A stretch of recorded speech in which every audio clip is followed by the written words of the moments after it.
The Hairy Ape, a comedy of ancient and modern life in 8 scenes. By Eugene O'Neill. Characters: Robert Smith, Yank, Patty Long Mildred Douglas her aunt second, engineer a guard a secretary of AN organization stokers, ladies, gentlemen, etc. Scene I. Seen the firemen's forecastle of a transatlantic liner an hour after sailing from New York for the voyage across. Tiers of narrow, steel bunks, 3 deep on all sides. An entrance in rear. Benches on the floor before the bunks. The room is crowded with men, shouting, cursing, laughing, singing a confused, inchoate uproar swelling into a sort of unity, a meaning the bewildered, furious, baffled defiance of a beast in a cage. Nearly all the men are drunk. Many bottles are passed from hand to hand. All are dressed in dungaree pants, heavy, ugly shoes. Some wear singlets, but the majority are stripped to the waist. The treatment of this scene, or of any other scene in the play, should by no means be naturalistic. The effect sought after is a cramped space in the bowels of a ship, imprisoned by white steel. The lines of bunks, the uprights supporting them, cross each other like the steel framework of a cage. The ceiling crushes down upon the men's heads. They cannot stand upright. This accentuates the natural stooping posture which shoveling coal and the resultant overdevelopment of back and shoulder muscles have given them. The men themselves should resemble those pictures in which the appearance of Neanderthal man is guessed at. All are hairy-chested, with long arms of tremendous power, and low, receding brows above their small, fierce, resentful eyes. All the civilized white races are represented, but except for the slight differentiation in color of hair, skin, eyes, all these men are alike. The curtain rises on a tumult of sound. Yank is seated in the foreground. He seems broader, fiercer, more truculent, more powerful, more sure of himself than the rest. They respect his superior strength, the grudging respect of fear. Then, too, he represents to them a self-expression, the very last word in what they are, their most highly developed individual. Voices give me trinkdera, you. Ave a wet. Salute. Gesundheit. Skoel. Drunk as a lord, God stiffen you. Here's how. Luck. Pass back that bottle, damn you. Pouring it down his neck. Ho, Froggy, where the devil have you been? La Touraine. I hit him smashin' yaw, pie got. Jenkins the first he's a rotten swine. And the coppers nabbed him and I run. I like Pier better, it don't pig head gif you. A slut I'm sayin', she robbed me a slate. To hell with 'em all. You're a bloody liar. Say dot again. Commotion, 2 men about to fight are pulled apart. No scrappin' now. Tonight. See who's the best man. Bloody Dutchman. Tonight on the for'ard square. I'll bet on Dutchy. He packet a wallop, I tell you. Shut up, wop. No fightin', mateys, we're all chums, ain't we? A voice starts bawling a song. Beer, beer, glorious beer, fill yourselves right up to here. Yank, for the first time seeming to take notice of the uproar about him, turns around threateningly in a tone of contemptuous authority. Choke off dat noise, where do ya get dat beer stuff? Beer, hell, beer's for Goyles and Dutchmen, me for sompin' wid a kick to it. Gimme a drink, one of yous guys. Several bottles are eagerly offered. He takes a tremendous gulp at one of them, then, keeping the bottle in his hand, glares belligerently at the owner, who hastens to acquiesce in this robbery by saying, All right-o, Yank, keep it and have another. Yank contemptuously turns his back on the crowd again. For a second there is an embarrassed silence. Then, voices, we must be passing the hook. She's beginning to roll to it. 6 days in Helen, then Southampton. Pie yeses, I vish somebody take my first vatch for me. Gittin' seasick, squarehead, drink up and forget it. What's in your bottle? Gin, dots nigger trink. Absinthe, it's doped. You'll go off your chump, Froggy. Kachan. Whiskey, that's the ticket. Where's Patty? Going asleep. Sing us that whiskey song, Patty. They all turn to an old, wizened Irishman who is dozing, very drunk, on the benches forward. His face is extremely monkey-like with all the sad, patient pathos of that animal in his small eyes. Singa de song, Caruso Pat. He's gettin' old, the drink is too much for him, he's too drunk. Patty, blinking about him, starts to his feet resentfully, swaying, holding on to the edge of a bunk. I'm never too drunk to sing. 'Tis only when I'm dead to the world I'd be wishful to sing at all, with a sort of sad contempt. Whiskey Johnny, ye want? A chanty ye want? Now that's a queer wish from the ugly like of you, God help you, but no matter. He starts to sing in a thin, nasal, doleful tone. Oh, whiskey is the life of man. Whiskey, oh Johnny. They all join in on this. Oh, whiskey is the life of man. Whiskey for my Johnny. Again chorus. Oh, whiskey drove my old man mad. Whiskey, oh Johnny. Oh, whiskey drove my old man mad. Whiskey for my Johnny. Yank again turning around scornfully. Aw hell, nix on dat old sailing ship stuff. All dat bull's dead, see? And you're dead too, ya damned old harp, Ani ya don't know it. Take it easy, see? Give us a rest. Nix on de loud noise, with a cynical grin. Can't you see I'm tryin' to tink? All repeating the word after him as one with same cynical amused mockery. Think! The chorused word has a brazen metallic quality as if their throats were phonograph horns. It is followed by a general uproar of hard, barking laughter. Voices don't be cracking your head wid ut, yank. You gat headache, payingo. One thing about it rhymes with drink. Ha ha ha. Drink, don't think. Drink, don't think. Drink, don't think. A whole chorus of voices has taken up this refrain, stamping on the floor, pounding on the benches with fists. Yank taking a gulp from his bottle good-naturedly. All right, can de noise, I got ya de foist time. The uproar subsides. A very drunken, sentimental tenor begins to sing.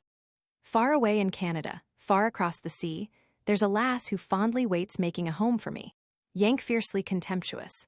Shut up, ya lousy boob, where d'ya get dat tripe? Home, home hell, I'll make a home for ya, I'll knock ya dead. Home, hell wit home, where d'ya get dat tripe? Dis is home, see? What d'ya want wit home? Proudly. I runned away from mine when I was a kid. Ani too glad to beat it, dat was me. Home was lickings for me, dat's all. But ya can bet your shoit no one ain't never licked me since. Wanter try it, any of yous? Huh, I guess not. In a more placated but still contemptuous tone. Goyle's waitin' for ya, huh? Aw hell, dat's all tripe. Dey don't wait for no one. Dey'd double-cross ya for a nickel. Dey are all tarts, get me? Treat 'em rough, dat's me. To hell wid 'em. Tarts, dat's what de whole bunch of 'em. Long very drunk, jumps on a bench excitedly, gesticulating with a bottle in his hand. Listen air, comrades, yank air is right. E says this air stinkin' ship is our ohm, and E says as ohm is L, and E's right, this is L. We lives in L, comrades, and right enough we'll die in it. Raging. And who's ter blame, I arsks yer? We ain't. We wasn't born this rotten way. All men is born free and equal. That's in the bleedin' Bible, mateys. But what do they care for the Bible, them lazy, bloated swine what travels first cabin? Them's the ones. They dragged us down till we're Ani wage slaves in the bowels of a bloody ship, sweatin', burnin' up, eatin' coal dust. Hits them's ter blame the damned capitalist clars. There had been a gradual murmur of contemptuous resentment rising among the men until now he is interrupted by a storm of catcalls, hisses, boos, hard laughter. Voices turn it off. Shut up. Sit down. Close at a face. Tam fool, etc. Yank standing up and glaring at Long. Sit down before I knock ya down. Long makes haste to efface himself. Yank goes on contemptuously. De Bible, huh? De capitalist class, huh? Nix on dat Salvation Army Socialist bull. Get a soapbox. Hire a hall. Come and be saved, huh? Jerk us to Jesus, huh? Aw gee-wan. I've listened to lots of guys like you, see? Y'are all wrong. Wanter know what I tink? You ain't no good for no one. Y'are debunk. Ya ain't got no noive, get me? Y'are yellow, dat's what. Yellow, dat's you. Say, what's dem slobs in de foist cabin got to do wid us? We're better men dan dey are, ain't we? Sure. One of us guys could clean up de whole mob wit one mit. Put one of 'em down here for one watchin' de stokehole, what happen? Dey'd carry him off on a stretcher. Dem boyds don't amount to nothin'. Dey are just baggage. Who makes dis old tub run? Ain't it us guys? Well den, we belong, don't we? We belong and dey don't. Dat's all. A loud chorus of approval. Yank goes on, as for dis bane hella nuts. Ya lost your noive, dat's what. Dis is a man's job, get me? It belongs. It runs dis tub. No stiffs need apply. But y'are a stiff, see? Y'are yellow, dat's you. Voices with a great hard pride in them. Righto. A man's job. Talk is cheap, Long. He never could hold up his end. Divil take him. Yank's right, we make it go. Pi got, Yank say right ting. We don't need no one cryin' over us. Mackin' speeches.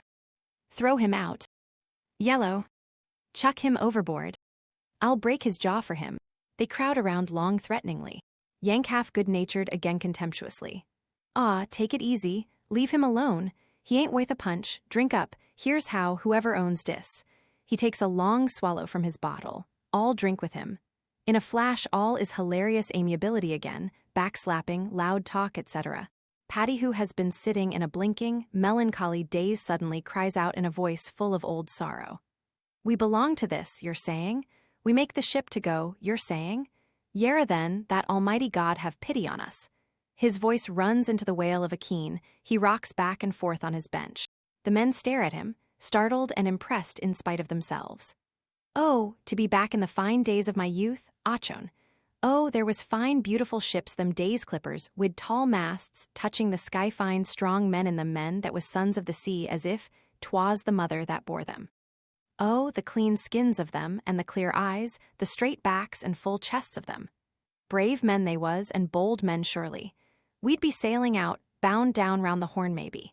We'd be making sail in the dawn, with a fair breeze, singing a chanty song wid no care to it. And astern the land would be sinking low and dying out, but we'd give it no heed but a laugh, and never a look behind. For the day that was enough, for we was free men, and I'm thinking, 'tis only slaves do be giving heed to the day that's gone, or the day to come until they're old like me,' with a sort of religious exaltation. Oh, to be scudding south again, with the power of the trade wind driving her on steady through the nights and the days, full sail on her, nights and days. Nights when the foam of the wake would be flaming wid fire, when the sky'd be blazing and winking wid stars. Or the full of the moon maybe. Then you'd see her driving through the gray night, her sails stretching aloft all silver and white, not a sound on the deck, the lot of us dreaming dreams, till you'd believe 'twas no real ship at all you was on, but a ghost ship like the Flying Dutchman, they say, does be roaming the seas forevermore without touching a port. And there was the days, too, a warm sun on the clean decks. Sun warming the blood of you, and wind over the miles of shiny green ocean like strong drink to your lungs. Work high, hard work, but who'd mind that at all? Sure, you worked under the sky, and 'twas work wid skill and daring to it. And with the day done, in the dog watch, smoking me pipe at ease, the lookout would be raising land maybe, and we'd see the mountains of South America with the red fire of the setting sun painting their white tops and the clouds floating by them. His tone of exaltation ceases. He goes on mournfully. "Yera, what's the use of talking? 'Tis a dead man's whisper," to Yank resentfully. "'Twas them days men belonged to ships, not now. 'Twas them days a ship was part of the sea, and a man was part of a ship, and the sea joined all together and made it one." Scornfully. "Is it one with this you'd be? Yank black smoke from the funnels smudging the sea. Smudging the decks, the bloody engines pounding and throbbing, and shaking wid, divil a sight of sun, or a breath of clean air choking our lungs wid coal, dust breaking our backs and hearts, in the hell of the stokehole feeding, the bloody furnace feeding our lives along with the coal. I'm thinking caged in by steel from a sight of the sky like bloody apes in the zoo, with a harsh laugh. Ho ho, divil mend you. Is it to belong to that you're wishing? Is it a flesh and blood wheel of the engines you'd be?" Yank, who has been listening with a contemptuous sneer, barks out the answer. "Sure ting, dat's me, what about it?" Patty, as if to himself with great sorrow. "Me time is past due. That a great wave wid sun in the heart of it may sweep me over the side sometime, I'd be dreaming of the days that's gone. Yankaw, ya crazy Mick." He springs to his feet and advances on Patty threateningly, then stops, fighting some queer struggle within himself, lets his hands fall to his sides contemptuously. "Aw, take it easy. Y'are all right at dat. Y'are bugs, dat's all nutty as a cuckoo. All dat tripe ya been pullin' dat's all right. Ani, it's dead, get me? Ya don't belong no more, see? Ya don't get to stuff, y'are too old." Disgustedly. "But I say, come up for air onct in a while, can't ya? See what's happened since ya croaked." He suddenly bursts forth vehemently, growing more and more excited. "Say, sure I meant it. What to hell say, lemme talk. Hey, you old harp, hey, yous guys, say, listen to me, wait a moment, I gotter talk, see, I belong and he don't. He's dead, but I'm livin'. Listen to me, sure I'm part of de engines, why de hell not? Dey move, don't dey? Dey or speed, ain't dey? Dey smash trow, don't dey?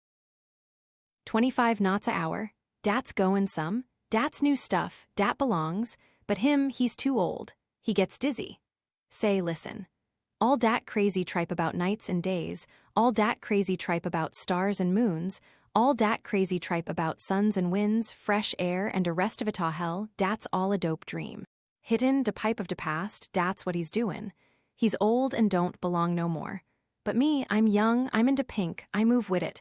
It get me, I mean de ting dat's de guts of all dis. It plows trow all de tripe he's been sayin'. It blows dat up. It knocks dat dead. It slams dat off in de face of de oith. It get me. De engines and de coal and de smoke and all de rest of it. He can't breathe and swallow coal dust, but I kin see. Dat's fresh air for me. Dat's food for me. I'm new, get me? Hell in de stokehold. Sure, it takes a man to work in hell. Hell, sure, dat's my favorite climate. I eat it up. I get fat on it. It's me makes it hot. It's me makes it roar. It's me makes it move. Sure, Ani for me everything stops. It all goes dead, get me? De noise and smoke and all de engines movin' de woiled day stop. Dara ain't nothin' no more. Dat's what I'm sayin'. Everything else dat makes de woiled move, somethin' makes it move. It can't move without somethin' else, see. Den ya get down to me, I'm at de bottom, get me? Dara ain't nothin' foither. I'm de end, I'm de start. I start somethin' and de woiled moves. It dat's me. De new dat's moiterin' de old. I'm de ting in coal dat makes it boin. I'm steam and oil for de engines. I'm de ting in noise dat makes ya hear it. I'm smoke and express trains and steamers and factory whistles. I'm de ting in gold dat makes it money. And I'm what makes iron into steel. Steel, dat stands for de whole ting. And I'm steel, steel, steel. I'm de muscles in steel, de punch behind it. As he says this, he pounds with his fist against the steel bunks. All the men, roused to a pitch of frenzied self-glorification by his speech, do likewise. There is a deafening metallic roar, through which Yank's voice can be heard bellowing. Slaves, hell, we run de whole wikes. All de rich guys dat tink dey or somethin', dey ain't nothin'. Dey don't belong. But us guys, we're in de move, we're at de bottom, de whole ting is us. Paddy from the start of Yank's speech has been taking one gulp after another from his bottle, at first frightenedly, as if he were afraid to listen, then desperately, as if to drown his senses, but finally has achieved complete indifferent, even amused, drunkenness. Yank sees his lips moving. He quells the uproar with a shout. Hey, yous guys, take it easy. Wait a moment, de nutty harp is sayin' somethin'. Paddy is heard now throws his head back with a mocking burst of laughter. Ho ho ho ho ho. Yank drawing back his fist with a snarl. Ah, look out who you're jivin' the bark. Paddy begins to sing the Mueller of D, with enormous good nature. I care for nobody, no, not I, and nobody cares for me. Yank good-natured himself in a flash, interrupts Paddy with a slap on the bare back like a report. Dat's de stuff, now y'are gettin' wise to somethin'. Care for nobody, dat's de dope, to hell wid 'em all, and nix on nobody else carin'. I kin care for myself, get me. 8 bells sound, muffled, vibrating through the steel walls as if some enormous brazen gong were embedded in the heart of the ship. All the men jump up mechanically, file through the door silently close upon each other's heels in what is very like a prisoner's lockstep. Yank slaps Paddy on the back. Our watch, ya old harp, mockingly. Come on down in hell, eat up de coal dust, drink in de heat. It's at sea, act like ya liked it, ya better or croak yourself. Paddy with jovial defiance. To the divil wid it, I'll not report this watch. Let them log me and be damned, I'm no slave the like of you. I'll be sittin' here at me ease, and drinking, and thinking, and dreaming dreams. Yank contemptuously. Tinkin' and dreamin', what'll that get ya? What's tinkin' got to do wid it? We move, don't we? Speed, ain't it? Fog, dat's all you stand for. But we drive trow dat, don't we? We split dat up and smash trout 25 knots a hour. Turns his back on Paddy scornfully. Aw, ya make me sick. Ya don't belong. He strides out the door in rear. Paddy hums to himself, blinking drowsily. Curtain. Scene II. Scene 2 days out. A section of the promenade deck. Mildred Douglas and her aunt are discovered reclining in deck chairs. The former is a girl of 20, slender, delicate, with a pale, pretty face marred by a self-conscious expression of disdainful superiority. She looks fretful, nervous, and discontented, bored by her own anemia. Her aunt is a pompous and proud-end fat old lady. She is a type even to the point of a double chin and lorgnettes. She is dressed pretentiously, as if afraid her face alone would never indicate her position in life. Mildred is dressed all in white. The impression to be conveyed by this scene is one of the beautiful, vivid life of the sea, all about sunshine on the deck in a great flood, the fresh sea wind blowing across it. In the midst of this, these two incongruous, artificial figures, inert and disharmonious, the elder like a gray lump of dough touched up with rouge, the younger looking as if the vitality of her stock had been sapped before she was conceived, so that she is the expression not of its life energy, but merely of the artificialities that energy had won for itself in the spending. Mildred looking up with affected dreaminess. How the black smoke swirls back against the sky, is it not beautiful? Aunt without looking up, I dislike smoke of any kind. Mildred, my great-grandmother, smoked a clay pipe. Anne truffling, vulgar. Mildred, she was too distant a relative to be vulgar. Time mellows pipes. Aunt pretending boredom, but irritated. Did the sociology you took up at college teach you that to play the ghoul on every possible occasion, excavating old bones? Why not let your great-grandmother rest in her grave? Mildred dreamily, with her pipe beside her puffing in paradise. Aunt with spite. Yes, you are a natural-born ghoul. You are even getting to look like one, my dear. Mildred in a passionless tone.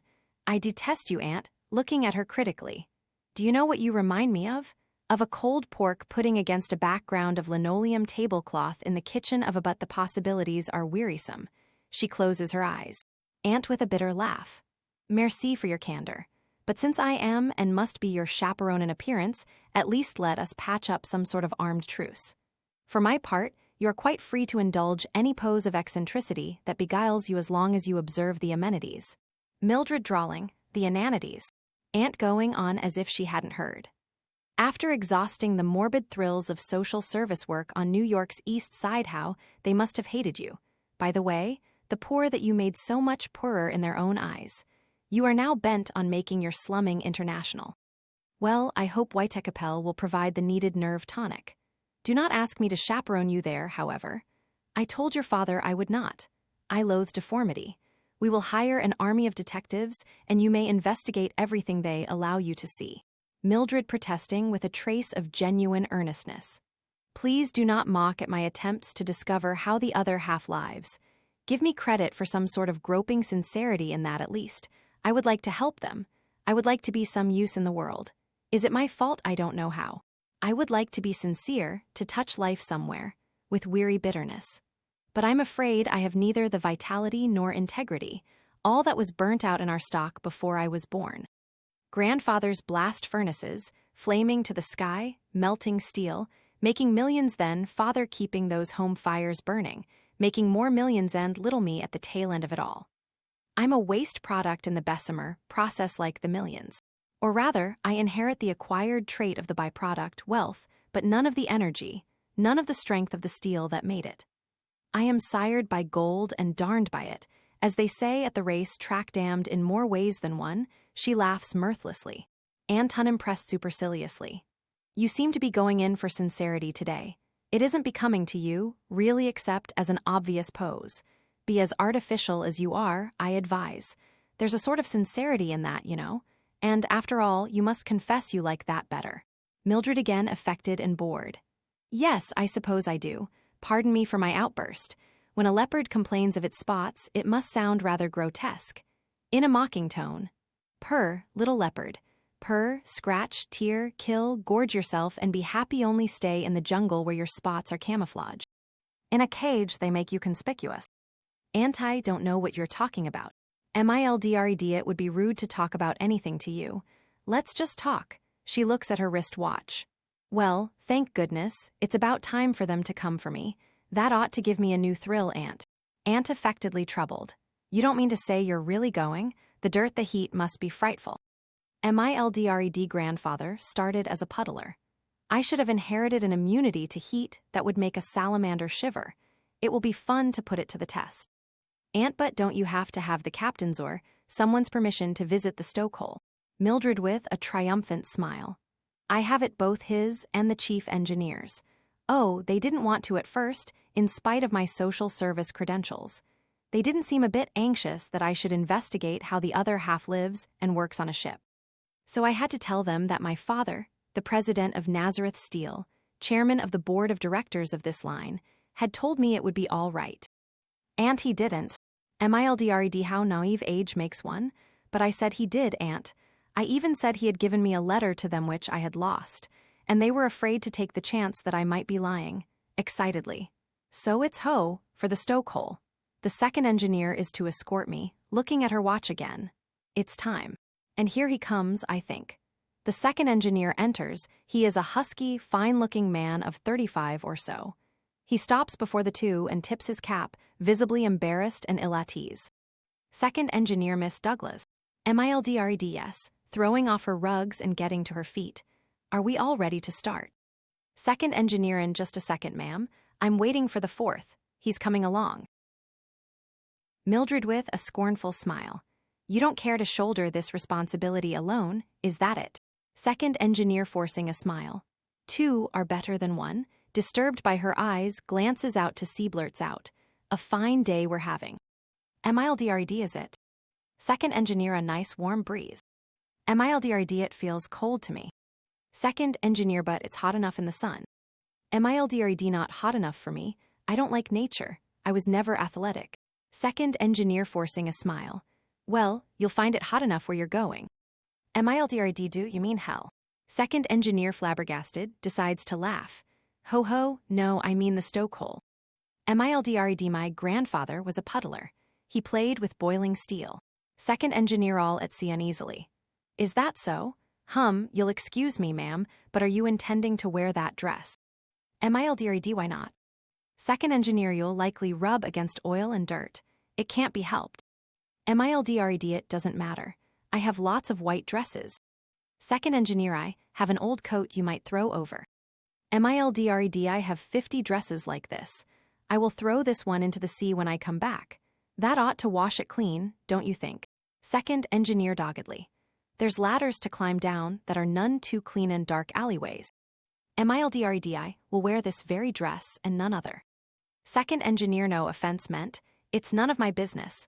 I was only warning you. MILDRED, warning. That sounds thrilling. Second engineer, looking down the deck with a sigh of relief. There's the fourth now. He's waiting for us, if you'll come. MILDRED, go on. I'll follow you. He goes. Mildred turns a mocking smile on her aunt. An oaf, but a handsome, virile oaf. Aunt scornfully, poser. MILDRED, take care. He said there were dark alleyways. Aunt in the same tone, poser. Mildred biting her lips angrily. You are right, but would that my millions were not so anemically chased. Aunt, yes, for a fresh pose I have no doubt you would drag the name of Douglas in the gutter. MILDRED, from which it sprang. Goodbye, Aunt. Don't pray too hard that I may fall into the fiery furnace. Aunt, poser.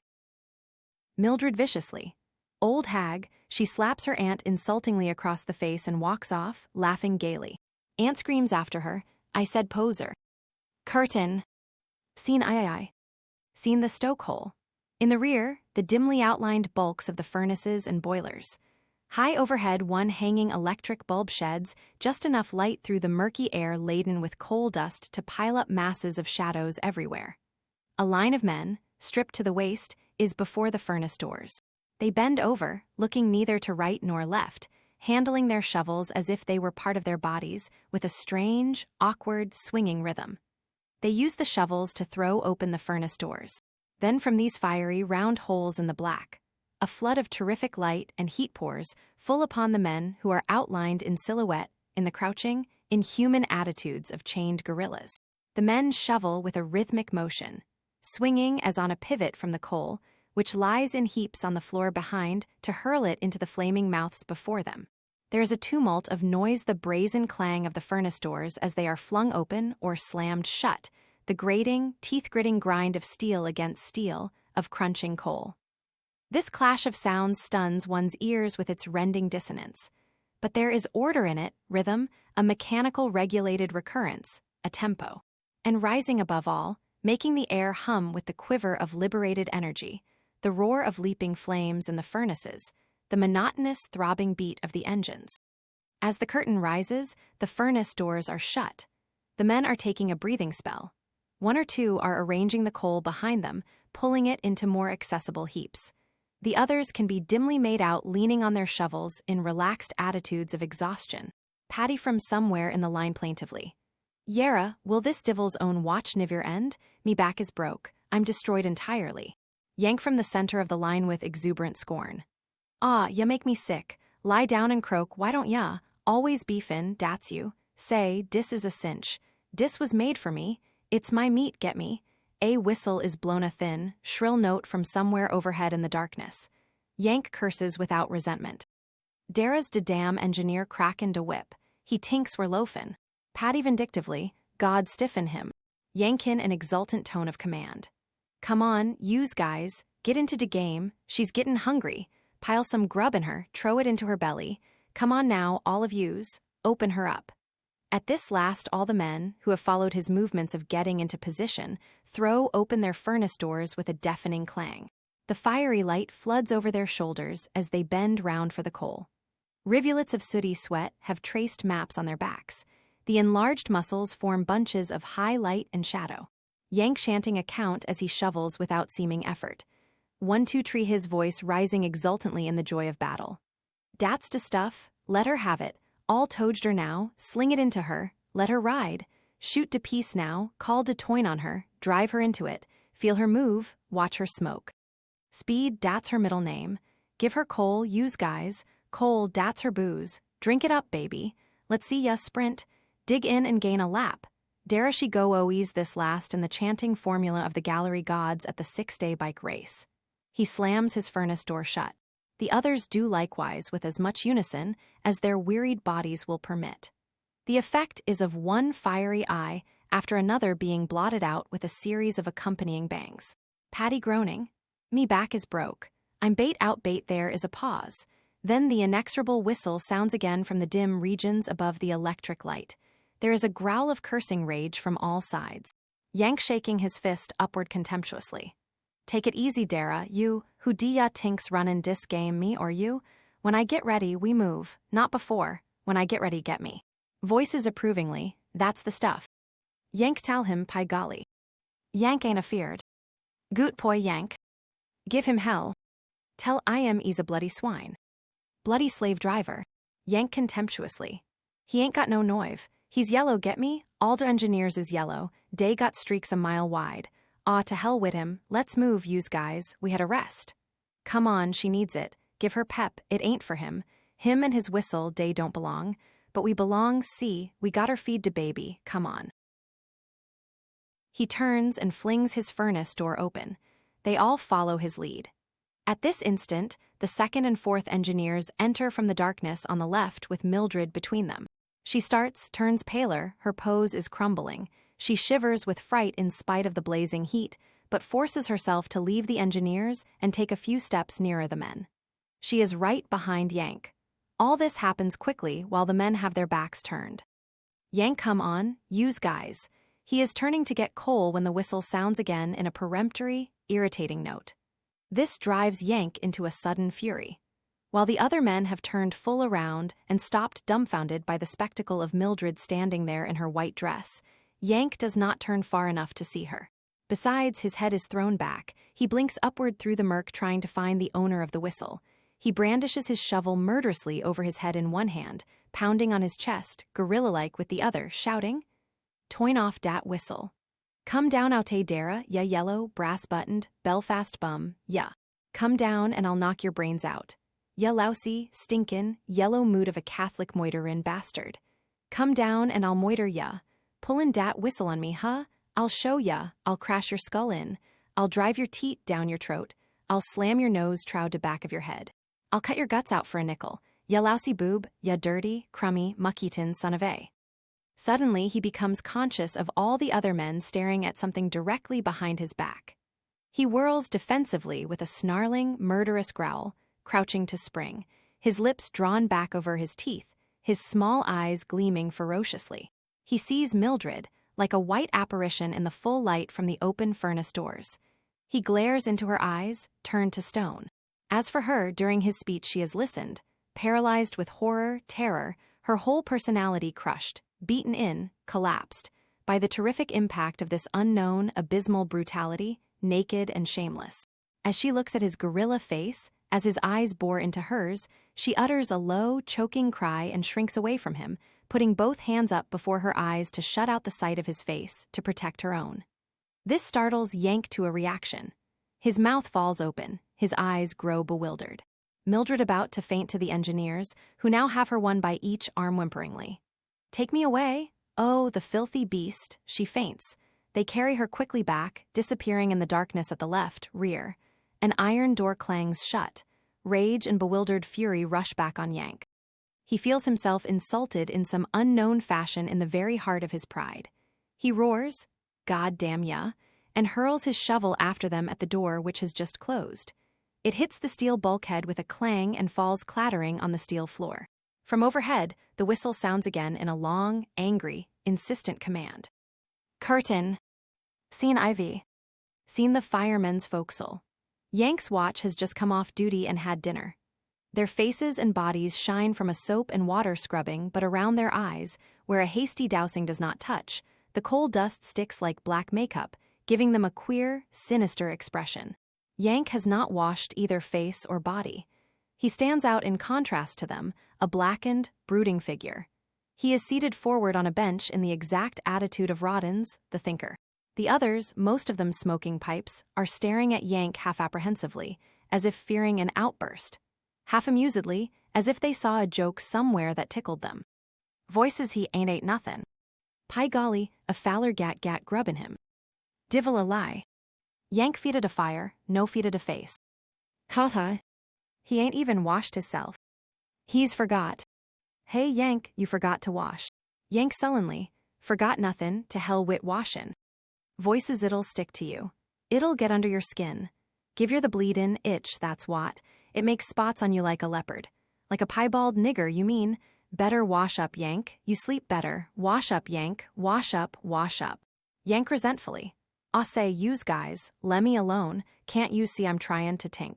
All repeating the word after him as one with cynical mockery. Think. The word has a brazen, metallic quality as if their throats were phonograph horns. It is followed by a chorus of hard, barking laughter. Yank springing to his feet and glaring at them belligerently. Yes, tink, dat's what I said. What about it? They are silent, puzzled by his sudden resentment at what used to be one of his jokes. Yank sits down again in the same attitude of the thinker. Voices leave him alone. He's got a grouch on. Why wouldn't he? Patty with a wink at the others. Sure, I know what's the matter. T's aisy to see. He's fallen in love, I'm telling you. All repeating the word after him as one with cynical mockery. Love. The word has a brazen, metallic quality as if their throats were phonograph horns. It is followed by a chorus of hard, barking laughter. Yank with a contemptuous snort. Love hell, hate dat's what, I've fallen in hate get me. Patty philosophically, 'twould take a wise man to tell one from the other, with a bitter, ironical scorn increasing as he goes on. But I'm telling you it's love that's in it. Sure, what else but love for us poor bastes in the stokehole would be bringing a fine lady, dressed like a white kwan, down a mile of ladders and steps to be having a look at us. A growl of anger goes up from all sides. Long jumping on a bench hectically, Hinselton us. Hinselton us, the bloody cow, and them bloody engineers. What right as they got to be exhibitin' us if we was bleedin' monkeys in a menagerie? Did we sign for hinsults to our dignity as once workers? Is that in the ship's articles? You kin bloody well bet it ain't. But I knows why they done it. I arsked a deck steward she was, and 'e told me. Old man's a bleedin' millionaire, a bloody capitalist. 'E's got enough bloody gold to sink this bleedin' ship. 'E makes arf the bloody steel in the world. 'E owns this bloody boat, and you and me, comrades, we're his slaves. And the skipper and mates and engineers, they're his slaves. And she's 'is bloody daughter, and we're all slaves, too. And she gives orders as 'ow she wants to see the bloody animals below decks, and down they takes There is a roar of rage from all sides. Yank blinking at him bewilderedly. Say, wait a moment, is all dat straight goods? Long straight as string, the bleed-in steward as waits on 'em, 'e told me about and what ray we goin' ter do, I arsks yer. Ave we got ter swaller hinsults like dogs, it ain't in the ship's articles. I tell yer we got a case. We kin go ter law. Yank with abysmal contempt, hell law. All repeating the word after him as one with cynical mockery. Law. The word has a brazen metallic quality as if their throats were phonograph horns. It is followed by a chorus of hard, barking laughter. Long feeling the ground slipping from under his feet desperately. As voters and citizens, we can force the bloody governments. Yank with abysmal contempt, hell, governments, all repeating the word after him as one with cynical mockery. Governments? The word has a brazen metallic quality as if their throats were phonograph horns. It is followed by a chorus of hard, barking laughter. Long hysterically, we're free and equal in the sight of God. Yank with abysmal contempt, hell, God, all repeating the word after him as one with cynical mockery. God, the word has a brazen metallic quality as if their throats were phonograph horns. It is followed by a chorus of hard, barking laughter. Yank witheringly, joined a Salvation Army. All sit down, shut up, damn fool, see lawyer. Long slinks back out of sight. Patty continuing the trend of his thoughts as if he had never been interrupted bitterly. And there, she was standing behind us, and the second pointing at us like a man you'd hear in a circus would be saying, "In this cage is a queerer kind of baboon than ever you'd find in darkest Africy. We roast them in their own sweat and be damned if you won't hear some of them saying they like it." He glances scornfully at Yank. Yank with a bewildered, uncertain growl. Patty and there was Yank roarin', curses and turning round wid his shovel to brain her, and she looked at him, and him at her. Yank slowly, she was all white, I thought she was a ghost, sure. Patty with heavy, biting sarcasm. "'Twas love at first sight, divil a doubt of it. If you'd seen the endearin' look on her pale mug when she shriveled away with her hands over her eyes to shut out the sight of him. Sure, 'twas as if she'd seen a great hairy ape escaped from the zoo." Yank stung with a growl of rage. Patty and the loving way Yank heaved his shovel at the skull of her, only she was out the door, a grin breaking over his face. "'Twas touching, I'm telling you, it put the touch of home, swat home in the stokehole." There is a roar of laughter from all. Yank glaring at Patty menacingly. Choke dat off, see. Patty not heeding him to the others. And her grabbin' at the second's arm for protection, with a grotesque imitation of a woman's voice. "Kiss me, engineer dear, for it's dark down here and me old man's in Wall Street making money. Hug me tight, darlin', for I'm effeared in the dark and me mother's on deck mackin' eyes at the skipper." Another roar of laughter. Yank threateningly. "Say, what ya tryin' to do, kid me, ya old harp?" Patty divil a bit, "Ain't I wishin' myself you'd brained her?" Yank fiercely. I'll brain her yet, wait and see," coming over to Patty slowly. "Say, is dat what she called me, a hairy ape?" Patty, she looked it at you, if she didn't say the word itself. Yank grinning horribly. "Hairy ape, huh, sure, dat's de way she looked at me, all right, hairy ape, so dat's me, huh," bursting into rage as if she were still in front of him. "Ya skinny tart, ya white-faced bum, ya, I'll show ya who's a ape," turning to the others, bewilderment seizing him again. "Say, yous guys. I was bawlin' him out for pullin' de whistle on us. You heard me. And den I seen yous lookin' at somethin' and I thought he'd sneak down to come up in back of me, and I hopped round to knock him dead wit de shovel. And Dara she was wit de light on her. Christ, ya coulda pushed me over with a finger. I was scared, get me? Sure. I thought she was a ghost, see? She was all in white like day wrap-around stiffs. You seen her. Kin ya blame me? She didn't belong, dat's what. And den when I come to and seen it was a real scoit and seen de way she was lookin' at me like Patty said, Christ, I was sore, get me? I don't stand for dat stuff from nobody. And I flung de shovel on she'd beat it, furiously. I wished it'd banged her, I wished it'd knocked her block off. Long and be anged for murder or 'lectrocuted. She ain't bleedin', well worth it.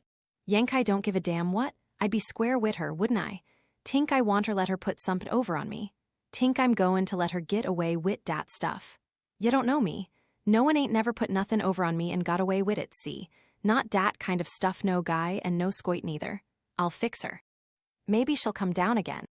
Voice no chance, Yank. You scared her out of a year's growth. Yank I scared her? Why de hell should I scare her? Who de hell is she? Ain't she de same as me? Hairy Ape, huh? With his old confident bravado. I'll show her I'm better'n her if she ony knew it.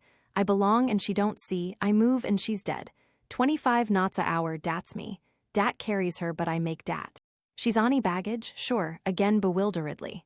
But Christ, she was funny lookin'. Did ya pipe her hands? White and skinny. Ya could see de bones trough 'em. And her mush, dat was dead white too. And her eyes, day was like day'd seen a ghost. Me dat was, sure, hairy ape, ghost, huh, look at dat arm. He extends his right arm, swelling out the great muscles. I coulda took her wit dat, wit just my little finger even and broke her in two, again bewilderedly. Say, who is dat scoit, huh, what is she? What's she come from, who made her? Who give her de noive to look at me like dat? Dis ting's got my goat right. I don't get her, she's new to me. What does a scoit like her mean, huh? She don't belong, get me? I can't see her, with growing anger. But one ting I'm wise to, all right. Use all kin bet your shoits I'll get even wit her. I'll show her if she tinks she grinds de organ and I'm on de string, huh? I'll fix her. Let her come down again and I'll fling her into furnace. She'll move den. She won't shiver at nothin', den. Speed, dat'll be her. She'll belong den, he grins horribly. Patty she'll never come. She's had her belly full, I'm telling you.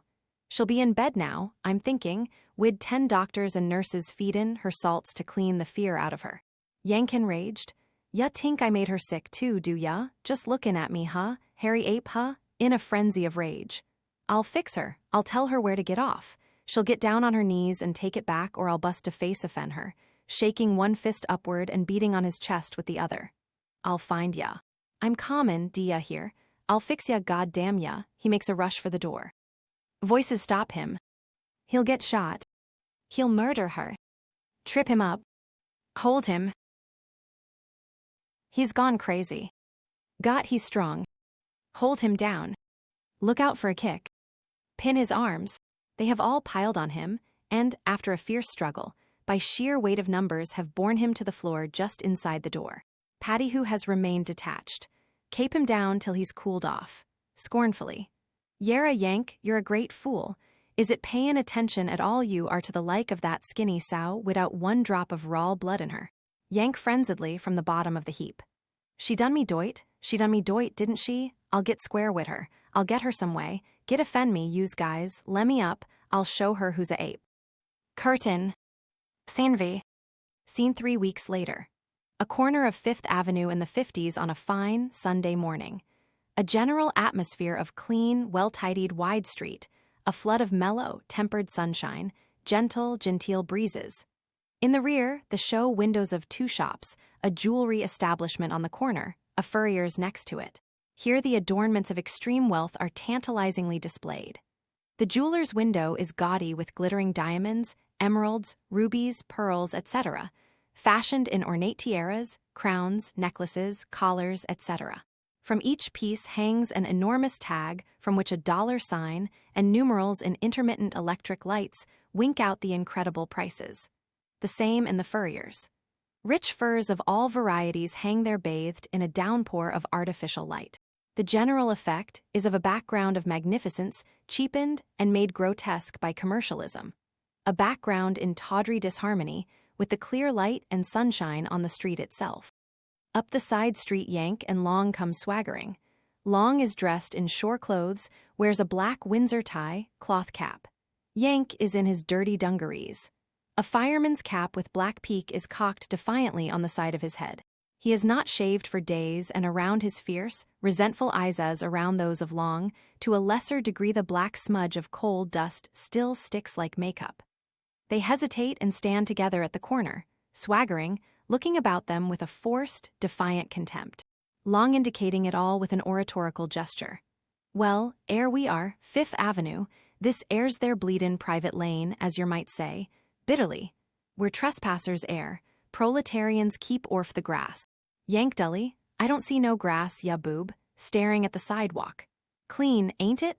Ya could eat a fried egg it. The white wings got some jobs sweepin' dis up, looking up and down the avenue surlily. Where's all de white collar stiffs ya said was herein de scoits her kind.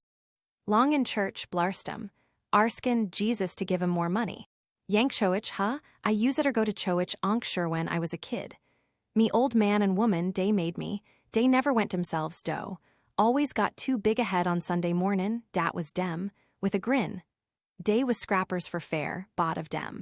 On Saturday nights when dey bought, got a skinful dey could put up about oughter been staged at de garden. When dey got trough dara wasn't a chair or table wit a leg under it, or else dey bought, jumped on me for sompin'.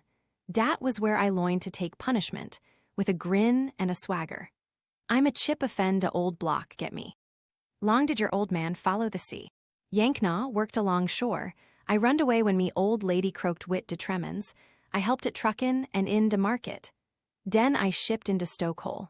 Sure, dat belongs, de rest was nothin', looking around him. I ain't never seen dis before. De Brooklyn waterfront, dat was where I was dragged up, taking a deep breath. Dis ain't so bad at dat, huh? Long not bad. Well, we pays for it with our bloody sweat, if yer wants to know. Yank with sudden angry disgust. Ah, hell, I don't see no one see like her. All dis gives me a pain. It don't belong. Say, ain't dere a backroom around dis dump? Let's go shoot a ball. All dis is too clean and quiet and dolled up, get me? It gives me a pain. Long wait and you're all bloody well see. Yank I don't wait for no one, I keep on to move. Say, what ya drag me up here for anyway? Tryin' to kid me, ya simp ya. Long yer wants to get back at her, don't yer? That's what yer been saying, every bloomin', are since she hinsulted yer. Yank vehemently. Sure ting I do, didn't I try to get even wit her in Southampton? Didn't I sneak on de dock and wait for her by de gangplank? I was goin' to spit in her pale mug, see? Sure, right in her pop-eyes. Dat woulda made me even, see? But no chanked. Dara was a whole army of plain-clothes bulls around. Day spotted me and gimme de bum's rush, I never seen her. But I'll get square wit her yet, you watch, furiously. De lousy tart, she tinks she can get away wit moiter but not wit me, I'll fix her, I'll tink of a way. Long as disgusted as he dares to be. Ain't that why I brought yer up air to show yer? Yer been lookin' at this air ol' affair wrong. Yer been actin' and talkin' 'sif it was all a bleedin' personal matter between yer and that bloody cow. I wants to convince yer she was ony a representative of Clarse. I wants to awaken your bloody Clarse consciousness. Then yer rull see it's Clarse yer've got to fight, not alone. There's a ole mob of 'em like God blind 'em. Yank spitting on his hands belligerently. De more de merrier when I get started. Bring on de gang. Long yer'll see 'em in Arfamo when that church lets out. He turns and sees the window display in the two stores for the first time. Blimey, look at that, will yer? They both walk back and stand looking in the jewelers. Long flies into a fury. Just look at this bloomin' mess, just look at it. Look at the bleedin' prices on 'em more'n our old bloody Stokehole makes in 10 voyages sweatin' in and they her and her bloody Clarse buys 'em for toys to dangle on 'em. One of these would buy scoff for a starvin' family for a year. Yankaw cut to sob stuff, hell wit to starvin' family, you'll be passin' de hat to me next, with naive admiration. Say, dem tings is pretty, huh? Bet ya day'd hawk for a piece of change all right, then turning away, bored. But aw hell, what good her day? Let her have 'em. Day don't belong no more'n she does. With a gesture of sweeping the jewelers into oblivion, all dat don't count, get me. Long Hu has moved to the furriers indignantly. And I s'pose this don't count neither skins of poor, armless animals slaughtered so as and ers can keep their bleedin' noses warm. Yanku has been staring at something inside with queer excitement. Take a slant at dat, give it to once over, monkey fur to tiausend bucks, bewilderedly. Is dat straight goods monkey fur? What de hell? Long bitterly. It's straight enough, with grim humor. They wouldn't bloody well pay that for a hairy ape's skin, no, nor for the ol' livin' ape with all his eed and body and soul thrown in. Yank clenching his fists, his face growing pale with rage as if the skin in the window were a personal insult. Trowin' it up in my face? Christ, I'll fix her. Long excitedly. Church is out. Ere they come, the bleedin' swine, after a glance at Yank's lowering face uneasily. Easy goes, comrade, keep your bloomin' temper, remember force defeats itself, it ain't our weapon. We must impress our demands, through peaceful means the votes of the on-marching proletarians of the bloody world. Yank with abysmal contempt. Votes hell, votes is a joke, see, votes for women, let dem do it. Long still more uneasily. Calm now, treat 'em with the proper contempt. Observe the bleedin' parasites but 'old your 'orses. Yank angrily. Get away from me, yar yellow, dat's what. Force, dat's me, de punch, dat's me every time, see. The crowd from church enter from the right, sauntering slowly and affectedly, their heads held stiffly up, looking neither to right nor left, talking in toneless, simpering voices. The women are rouged, calcimined, dyed, overdressed to the nth degree. The men are in Prince Albert's, high hats, spats, canes, etc., a procession of gaudy marionettes, yet with something of the relentless horror of Frankenstein's in their detached, mechanical unawareness. Voices dear Dr. Caiaphas, he is so sincere, What was the sermon? I dozed off. About the radicals, my dear, and the false doctrines that are being preached. We must organize 100% American Bazaar, and let everyone contribute 1/100th% of their income tax. What an original idea. We can devote the proceeds to rehabilitating the veil of the temple. But that has been done so many times. Yank glaring from one to the other of them with an insulting snort of scorn. Huh, huh. Without seeming to see him, they make wide detours to avoid the spot where he stands in the middle of the sidewalk. Long frightenedly, keep your bloomin' mouth shut, I tells yer. Yank viciously. Gee-wan, tell it to Sweeney. He swaggers away and deliberately lurches into a top-hatted gentleman, then glares at him pugnaciously.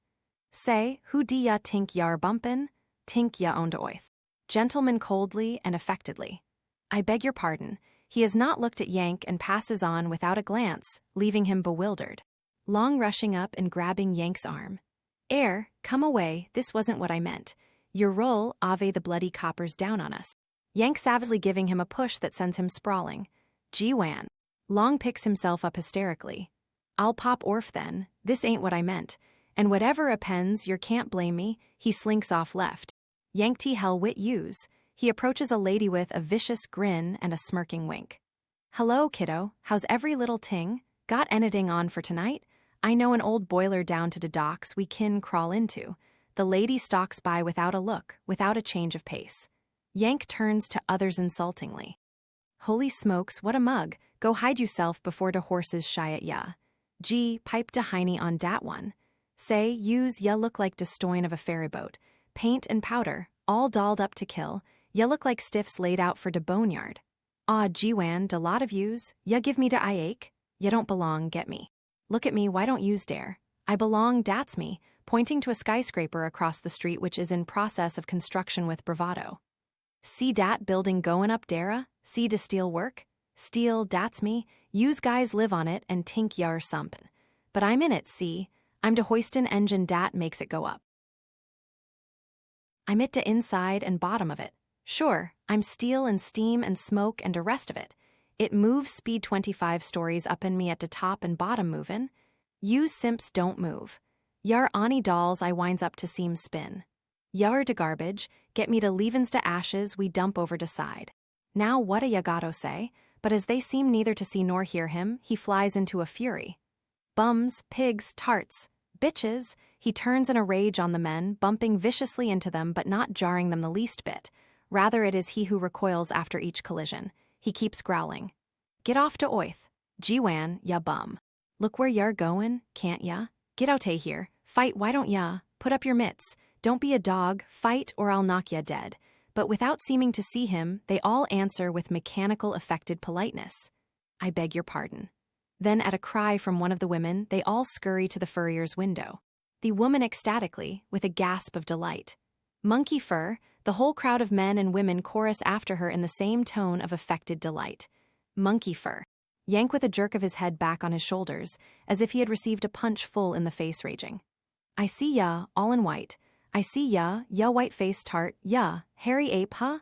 I'll hairy ape ya. He bends down and grips at the street curbing as if to pluck it out and hurl it. Foiled in this, snarling with passion, he leaps to the lamp post on the corner and tries to pull it up for a club.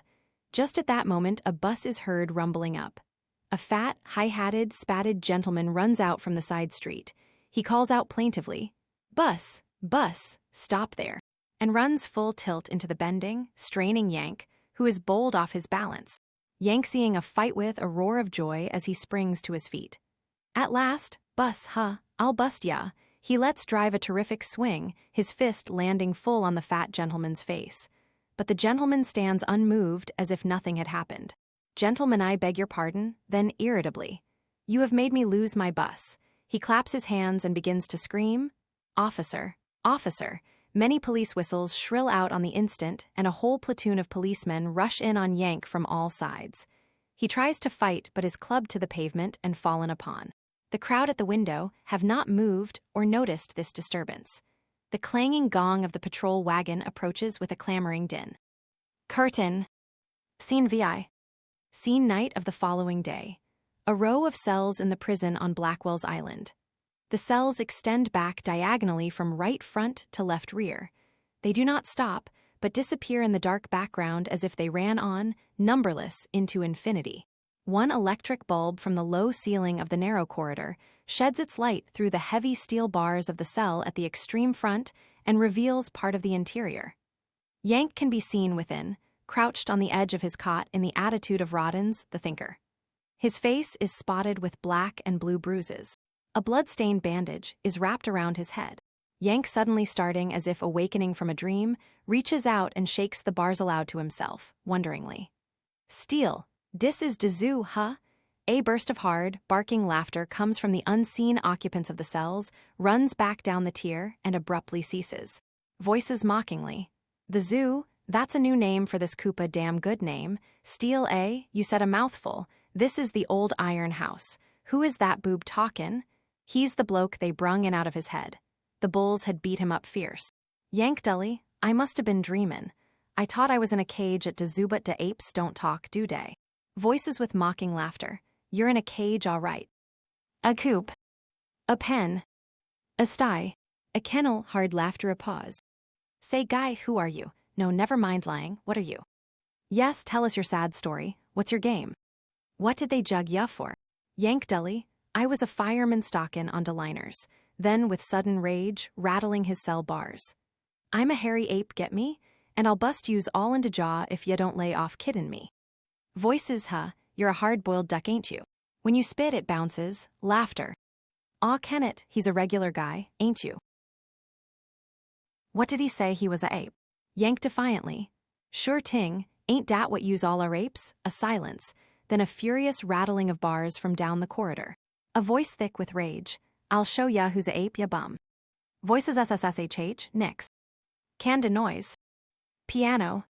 "You'll have the guard down on us." Yank scornfully. "De guard? Ya mean de keeper, don't ya?" Angry exclamations from all the cells. Voice placatingly.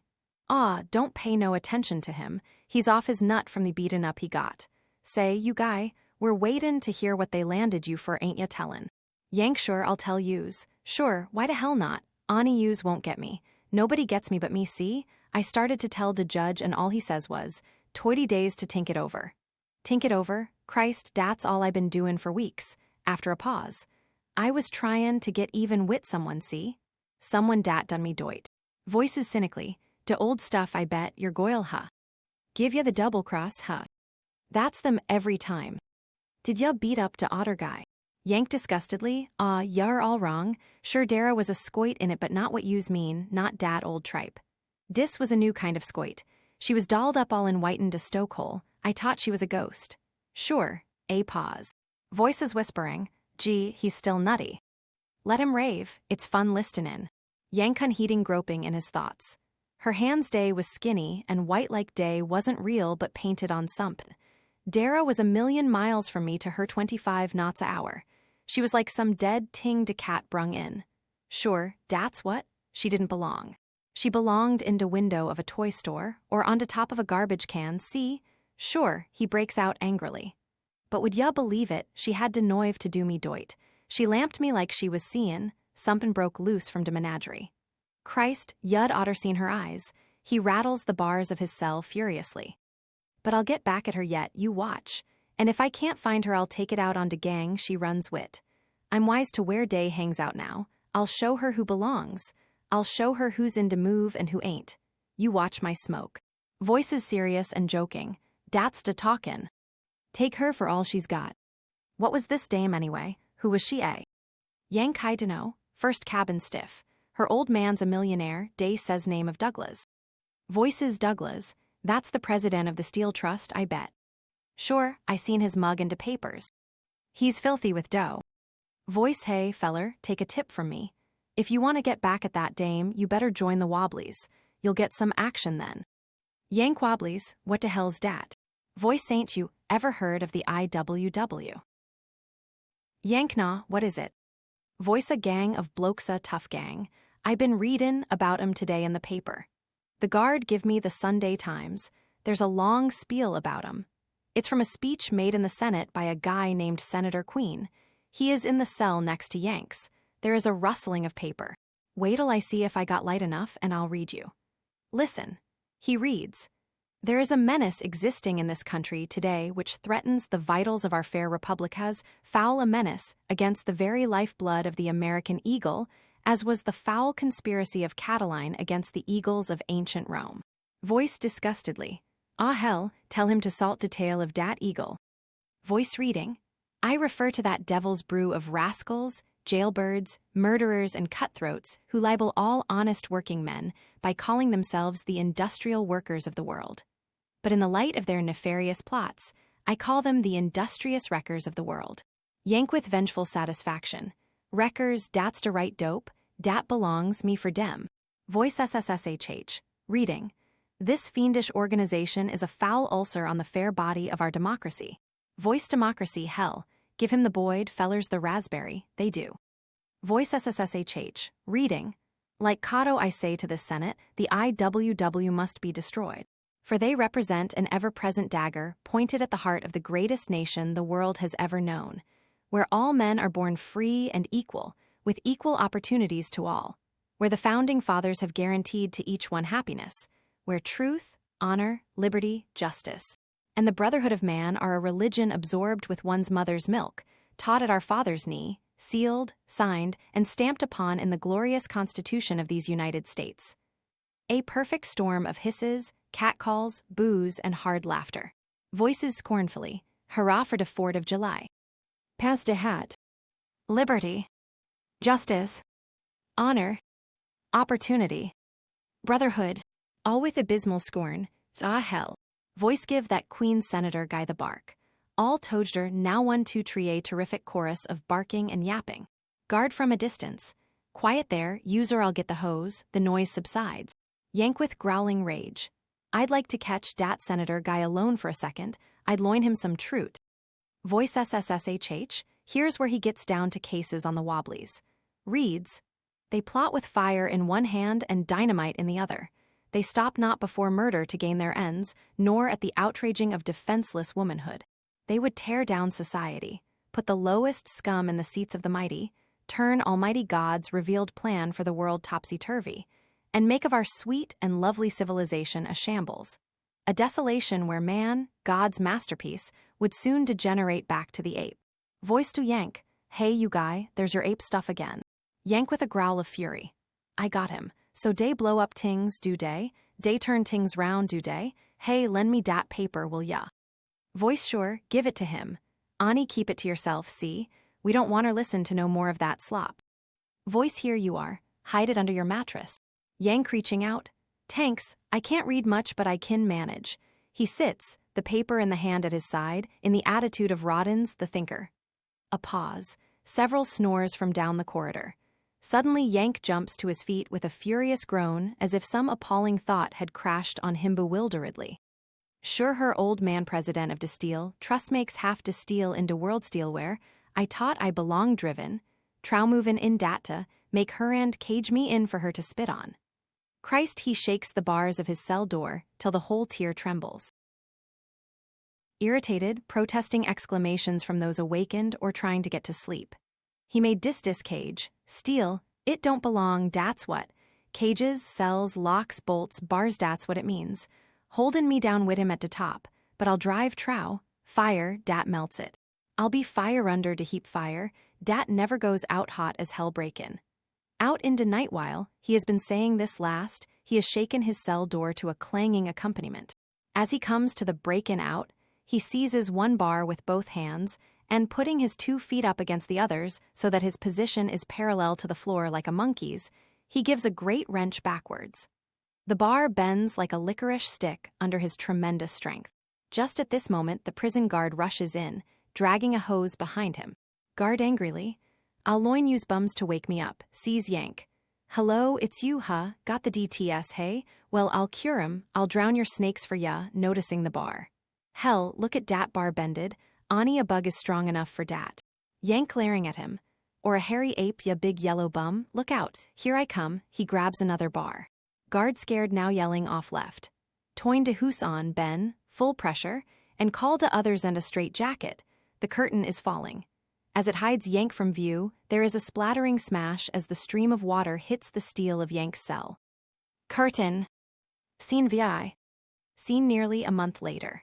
An IWW local near the waterfront, showing the interior of a front room on the ground floor and the street outside. Moonlight on the narrow street, buildings massed in black shadow. The interior of the room, which is general assembly room, office, and reading room, resembles some dingy settlement boys' club. A desk and high stool are in one corner. A table with papers, stacks of pamphlets, chairs about it, is at center. The whole is decidedly cheap, banal, commonplace, and unmysterious as a room could well be. The secretary is perched on the stool making entries in a large ledger. An eye shade casts his face into shadows. 8 or 10 men, longshoremen, iron workers, and the like, are grouped about the table. 2 are playing checkers. 1 is writing a letter. Most of them are smoking pipes. A big signboard is on the wall at the rear, Industrial Workers of the World Local Number 57. Yank comes down the street outside. He is dressed as in Scene 5. He moves cautiously, mysteriously. He comes to a point opposite the door, tiptoes softly up to it, listens, is impressed by the silence within, knocks carefully, as if he were guessing at the password to some secret rite. Listens. No answer. Knocks again a bit louder. No answer. Knocks impatiently, much louder. Secretary turning around on his stool. What the devil is that, someone knocking? Shouts. Come in, why don't you? All the men in the room look up. Yank opens the door slowly, gingerly, as if afraid of an ambush.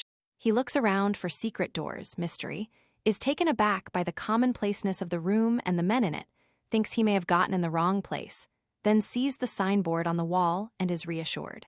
Yank blurts out, hello. Men reservedly, hello. Yank more easily, I thought I'd bumped into the wrong dump. Secretary scrutinizing him carefully, maybe you have, are you a member?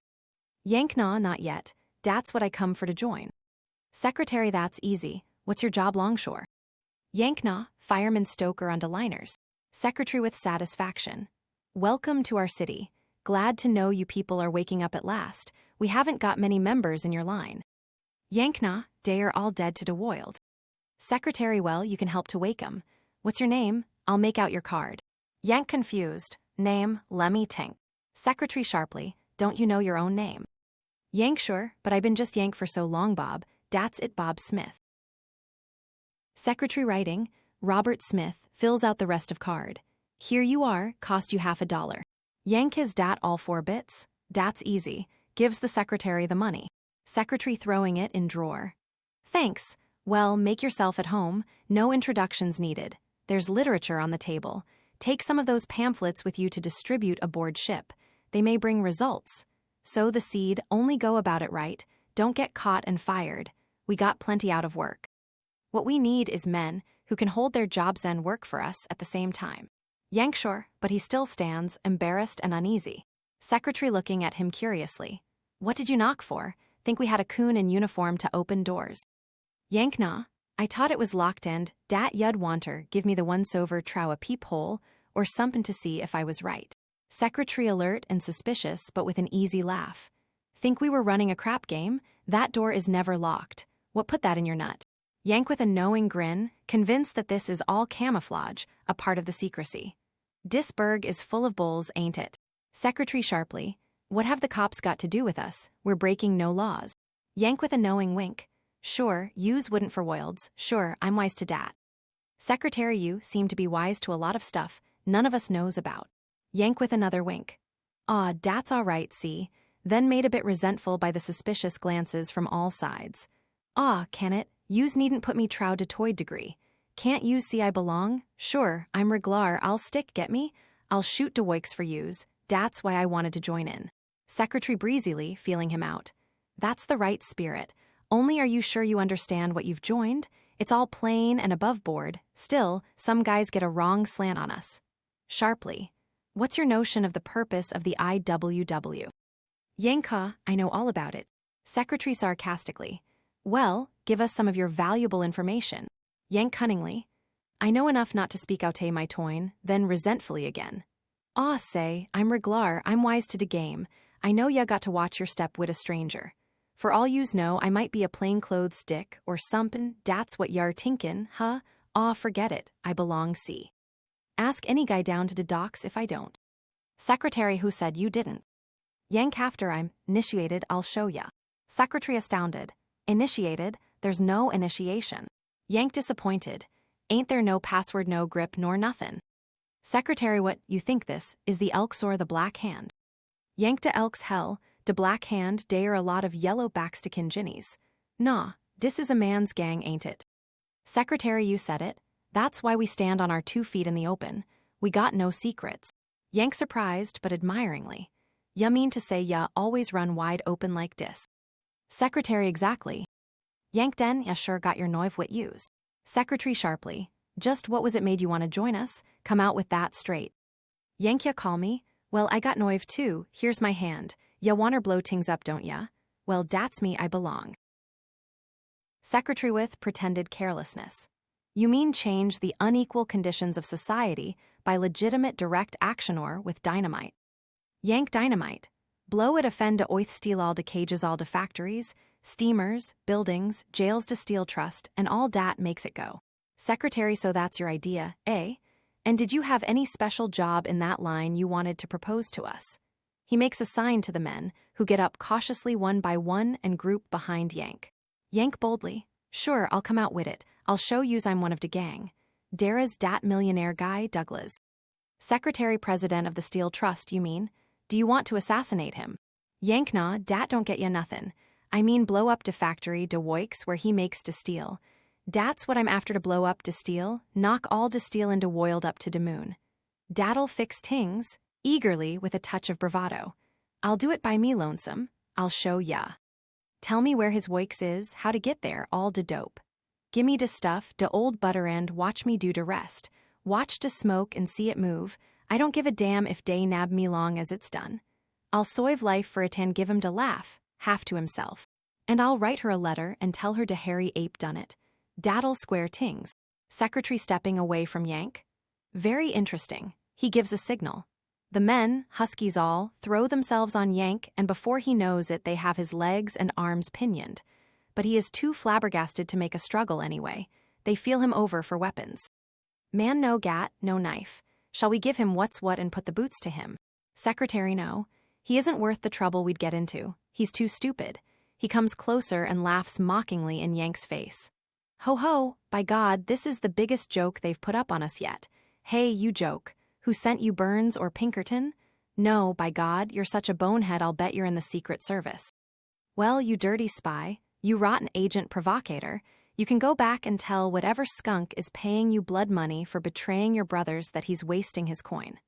You couldn't catch a cold.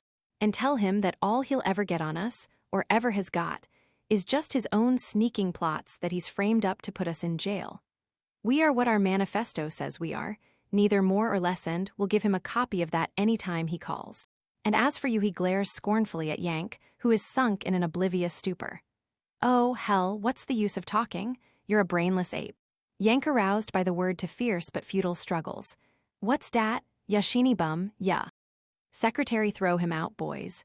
In spite of his struggles, this is done with gusto and eclat.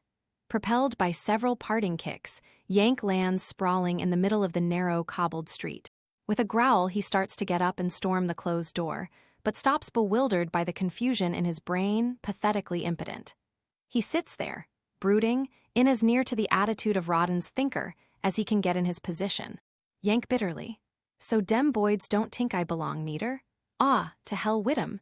Dare in de wrong pewta same old bull soapboxes and Salvation Army no guts.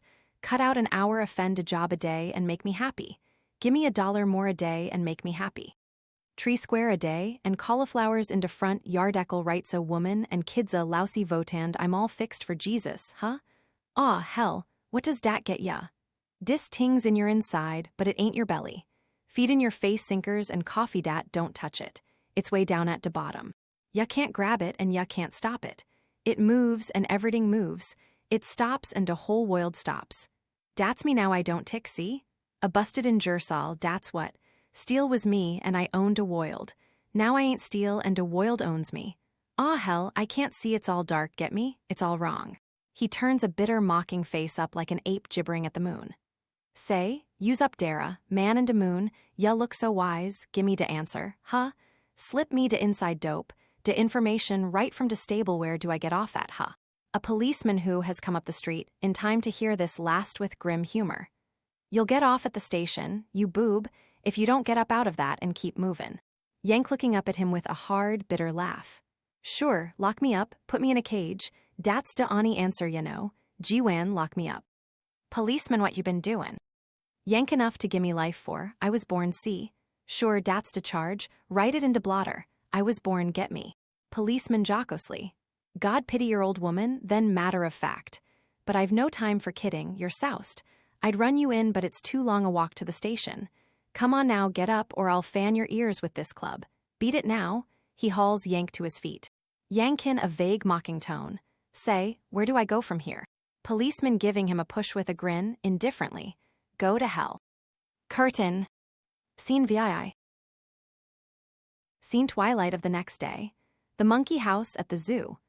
One spot of clear gray light falls on the front of one cage so that the interior can be seen. The other cages are vague, shrouded in shadow from which chatterings pitched in a conversational tone can be heard. On the one cage a sign from which the word gorilla stands out. The gigantic animal himself is seen squatting on his haunches on a bench in much the same attitude as Rodden's thinker. Yank enters from the left. Immediately a chorus of angry chattering and screeching breaks out. The gorilla turns his eyes, but makes no sound or move.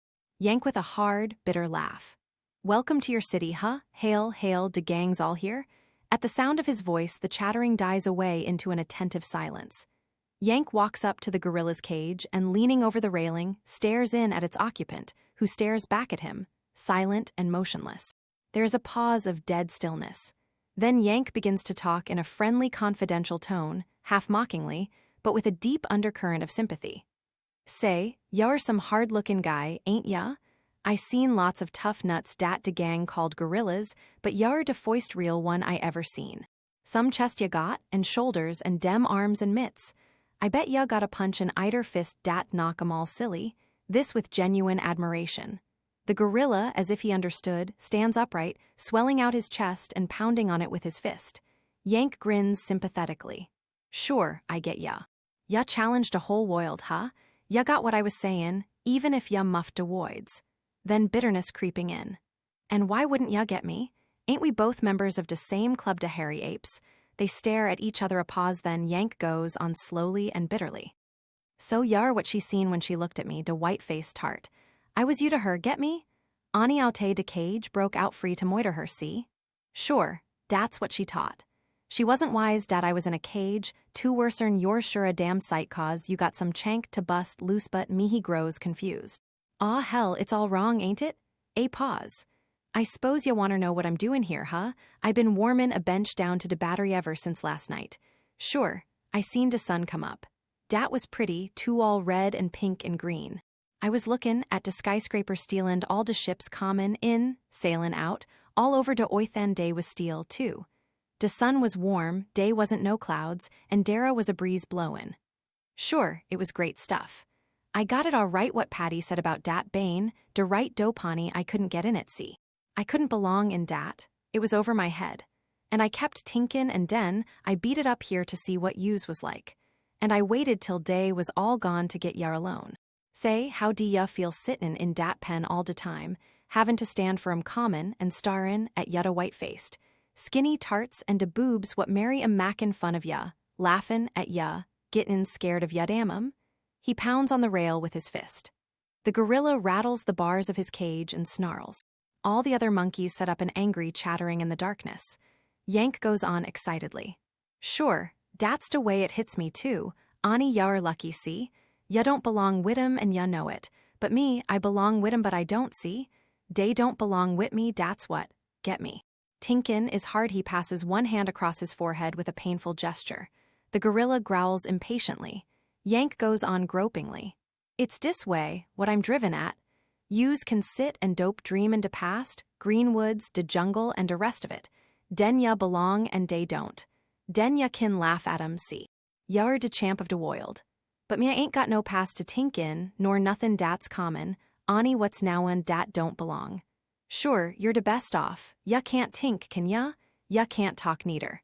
But I kin make a bluff at talkin', and tinkin' a most get away wid it a most, and dat's where de joker comes in. He laughs. I ain't on oith and I ain't in heaven, get me? I'm in de middle tryin' to separate 'em, talkin' all de woist punches from bot of 'em. Maybe dat's what dey call hell, huh? But you're at de bottom, you belong, sure. You're de ani one in de world dat does, ya lucky stiff. The gorilla growls proudly. And dat's why dey gotter put ya in a cage, see? The gorilla roars angrily. Sure, ya get me. It beats it when you try to tink it or talk it its way down deep behind you and me we feel it. Sure, bot members of dis club, he laughs then in a savage tone. What de hell, hell wid it, a little action, dat's our meat. Dat belongs, knock 'em down and keep bustin', until dey croaks ya wid a gat wit steel. Sure, are ya game? Dey have looked at yous, ain't dey in a cage, wanter get even? Wanter wind up like a sport stead of croakin', slow and dara? The gorilla roars an emphatic affirmative. Yank goes on with a sort of furious exaltation. Sure, you're reglar. You'll stick to de finish. Me and you, huh? Bot, members of this club, will put up one last star bout dat'll knock 'em offend dere seats. Dey'll have to make de cages stronger after we're trow. The gorilla is straining at his bars, growling, hopping from one foot to the other. Yank takes a jimmy from under his coat and forces the lock on the cage door. He throws this open. Pardon from de governor, step out and shake hands. I'll take ya for a walk down Fifth Avenue. We'll knock 'em offend de oith and croak wit de band playin'. Come on, brother. The gorilla scrambles gingerly out of his cage, goes to Yank and stands looking at him. Yank keeps his mocking tone, holds out his hand. Shaked a secret grip of our order. Something, the tone of mockery, perhaps, suddenly enrages the animal. With a spring, he wraps his huge arms around Yank in a murderous hug. There is a crackling snap of crushed ribs, a gasping cry, still mocking, from Yank. Hey, I didn't say kiss me. The gorilla lets the crushed body slip to the floor, stands over it uncertainly, considering, then picks it up, throws it in the cage, shuts the door, and shuffles off menacingly into the darkness at left. A great uproar of frightened chattering and whimpering comes from the other cages. Then Yank moves, groaning, opening his eyes, and there is silence. He mutters painfully. Sayday otter match him wit zibsko. He got me, all right, I'm trow. Even him didn't think I belonged. Then, with sudden passionate despair. Christ, where do I get off at? Where do I fit in? Checking himself as suddenly. Ah, what de hell, no squawkin', see? No quittin', get me? Croak wit your boots on. He grabs hold of the bars of the cage and hauls himself painfully to his feet, looks around him, bewilderedly forces a mocking laugh. In de cage, huh? In the strident tones of a circus barker. Ladies and gents, step forward and take a slant at de one, and only his voice weakening one and original Hairy Ape from de wilds of he slips in a heap on the floor and dies. The monkeys set up a chattering, whimpering wail. And perhaps the Hairy Ape at last belongs. Curtain. Thanks for listening to The Hairy Ape by Eugene O'Neill.